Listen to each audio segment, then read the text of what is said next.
Under the cloud facts channel కి స్వాగతం. ఈ రోజు ఒక ఇంట్రెస్టింగ్ టాపిక్ తో మీ ముందుకు వచ్చాను. You will like it. Skip చేయకుండా మొత్తం చూసేయండి. ఎక్కడికన్నా వెళ్ళాలన్నా, ఏమైనా తినాలన్నా, పడుకోవాలన్నా, కాల్ మాట్లాడాలన్నా, లేదా ఏమైనా ప్రాబ్లం వచ్చినా, కొన్ని బట్టలు కావాలన్నా, ఏది కావాలంటే అది వెంటనే చేయగలము, తెచ్చుకోగలము. ఈ సౌకర్యాలన్నీ మన దగ్గర రావడానికి ఎన్ని సంవత్సరాలు పట్టిందో తెలుసా? మనిషి ఇవన్నీ నిర్మించుకోవడానికి ఎన్ని సంవత్సరాలు పట్టిందో తెలుసా? షాక్ అయిపోతారు. అక్షరాల 34 లక్షల సంవత్సరాలు. మీరు విన్నది నిజమే. అసలు అన్నిటికంటే మొదటి అడుగు ఎప్పుడు, ఎక్కడ, ఎలా పడిందో తెలుసా? రండి ఆ మొదటి అడుగుకి వెళ్ళిపోదాం. అసలు ఎవరు వీళ్ళు? వీళ్ళని ఏమంటారు? ఏం తినేవారు? ఎలా తినేవారు? ఎప్పుడు తినేవారు?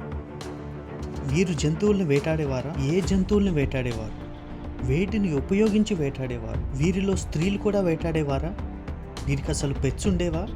ఉంటే వేటిని పెట్ చేసేవారు? ఎలా పెట్ చేసేవారు? వీరి జీవితంలో లవ్ అండ్ మ్యారేజ్ ఆప్షన్ సంగతి ఏంటి? వీరికి లవ్ ఫీలింగ్స్ ఉండేవా? ఫైర్ని మొదట ఎప్పుడు కనుక్కున్నారు? ఎలా కనుక్కున్నారు? ఇవన్నీ తెలుసుకోవాలంటే మీరు ఈ కథ వినాల్సిందే. I proudly welcome you to the world of stone age, steps that build humanity. కనిపించే అతనే మన ముత్తాతండి. షాక్ అయ్యారా? స్టోన్ ఏజ్ మ్యాన్ మనలానే ఉండేవాళ్ళు, కానీ చాలా స్ట్రాంగర్. వీళ్ళని హోమోసెపియన్స్ అని అంటారు. 34 లక్షల సంవత్సరాల ముందు పుట్టారు. ఒకే రోజు వీళ్ళు 40 కిలోమీటర్లు నడిచేవాళ్ళు. అదే వాళ్ళకి కార్డియో. జంతువులు ఎక్కడుంటే అక్కడికి వెళ్ళిపోయేవారు. అవే వారి ఆహారం కాబట్టి. వీళ్ళ life span just 25 to 30 years మాత్రమే ఉండేవి. మన నాన్న ఏజ్ వచ్చేసరికి ముసలి వాళ్ళు అయిపోయే వాళ్ళు వీళ్ళు. స్టోన్ ఏజ్ మ్యాన్ ఏం వేసుకునేవారు? వాళ్ళు వేటలో చంపిన జంతువునే కొత్త డ్రెస్ లా వేసుకునేవాళ్ళు. ఒకసారి డియర్ స్కిన్, ఒకసారి బేర్ స్కిన్, ఒకసారి మెమోత్ ఫర్ తో చేసింది. వీళ్ళు జ్యువెలరీ కూడా వేసుకునేవారు. షెల్స్ తో చేసిన నెక్లెస్, జంతువుల పళ్ళతో చేసిన chains.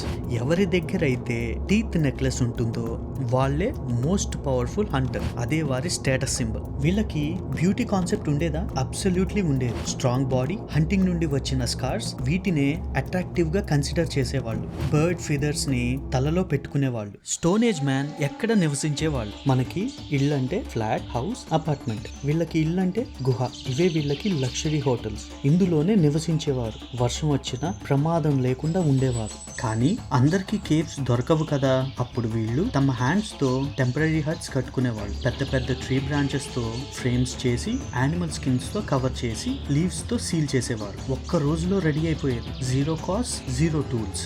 World's first construction material ఏంటో తెలుసా?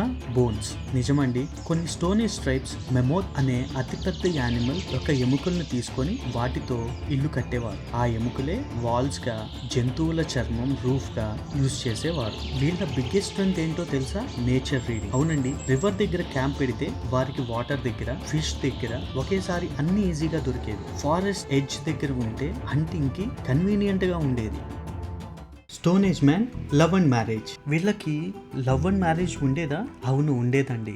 కానీ మనకన్నా చాలా డిఫరెంట్ గా ఉండేది. వీళ్ళకి వెడ్డింగ్ సెరమనీస్ ఎలా ఉండేవంటే సింపుల్ గా ఫైర్ చుట్టూ కూర్చొని గ్రూప్ అందరి ముందు జరిగిపోయేది. అయితే ఎవరైతే స్ట్రాంగర్ ఉంటారో, మోస్ట్ హంటింగ్ స్కిల్స్ ఉంటాయో, ఎవరైతే మంచిగా ఫుడ్ గ్యాదర్ చేయగలరో వాళ్ళనే వెతుక్కుంటారు. అదే వాళ్ళ డేటింగ్ యాప్. షాకింగ్ రివీల్ ఏంటంటే ఆర్కియాలజిస్ట్ కొన్ని గ్రేవ్స్ ని కనుక్కున్నారు. దాంట్లో కపుల్స్ ఒకరి హ్యాండ్స్ ఇంకొకరు పట్టుకొని ఉన్నారు. లవ్ ఈజ్ లవ్ ఎనీవేర్ కదా. స్టోన్ ఏజ్ మ్యాన్ ఏం తినేవాళ్ళు? వీళ్ళు ముందు వేటాడి తర్వాత మాత్రమే తినేవాళ్ళు. వీళ్ళు తినేవి deer, bison, mammoth, rabbit, fish, ఇంకా berries, fruits, nuts, wild roots తినేవారు. Wild honey, insects, crickets, larvae protein కోసం తినేవాళ్ళు. స్టోన్ ఏజ్ మ్యాన్ కి పెట్ యానిమల్స్ ఉండేవా? తెలుసా?